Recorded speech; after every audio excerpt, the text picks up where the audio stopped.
Mega మేనల్లుడిగా tag line ఉన్న Sai Dharam Tej dialogue డెలివరీలో, dancing మూమెంట్లో చిరు పవన్ కళ్యాణ్ను అచ్చుగుద్దినట్టు దింపేయగలడు. అదే ప్లస్ పాయింట్గా, అదే మైనస్ పాయింట్గా మారడంతో ఓన్ బాడీ లాంగ్వేజ్తో దూసుకెళ్తున్నాడు. ఇక అతని లుక్స్ చూస్తే ఎంట్రీ డేస్లో చిరంజీవి ఫేస్ కట్స్ ఉంటాయి. అందుకే ఫ్యాన్స్ స్వయంగా సుప్రీం హీరో అనే బిరుదుని కట్టబెట్టేశారు. అయితే రీసెంట్గా ఖైదీ నెంబర్ 150 బ్లాక్ బస్టర్ కొట్టేయడంతో ఏకంగా 100 కోట్ల షేర్ కలెక్ట్ చేయడంతో తన జవాన్ సినిమాకి కూడా అదే ఫార్ములా ఫాలో అవుతున్నాడు సాయి ధరమ్ తేజ్. ఖైదీ నెంబర్ 150లో విలన్గా నటించిన తరుణ్ అరోరా హీరోయిన్ అంజలా జవేరి భర్త. తమిళ్లో విలన్గా అదరగొట్టిన అతన్ని ఖైదీలో విలన్గా తీసుకుని సూపర్ సక్సెస్ సాధించారు వివి వినాయక్. అలాగే జవాన్ సినిమా కోసం ప్రముఖ హీరోయిన్ స్నేహ భర్త అయిన ప్రసన్నను విలన్గా తీసుకుంటున్నారు. అతను కూడా తమిళ సినిమా అంజాదేలో అదిరిపోయే విలనిజంతో అలరించాడు. ఇలా చిరు, తేజు ఇద్దరి సినిమాలకు మాజీ హీరోయిన్స్ భర్తలనే విలన్స్గా వాడుతున్నారు.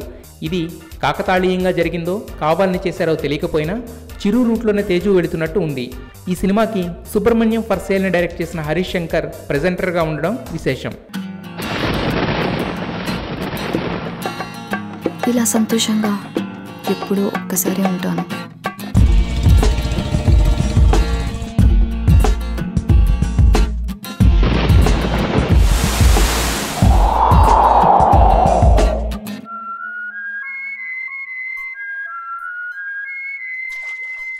నాలాగా నచ్చినట్టుగా బతికే అమ్మాయిల్ని చులకనగా చూద్దాం ఈ ప్రపంచానికి బాగా అలవాటు.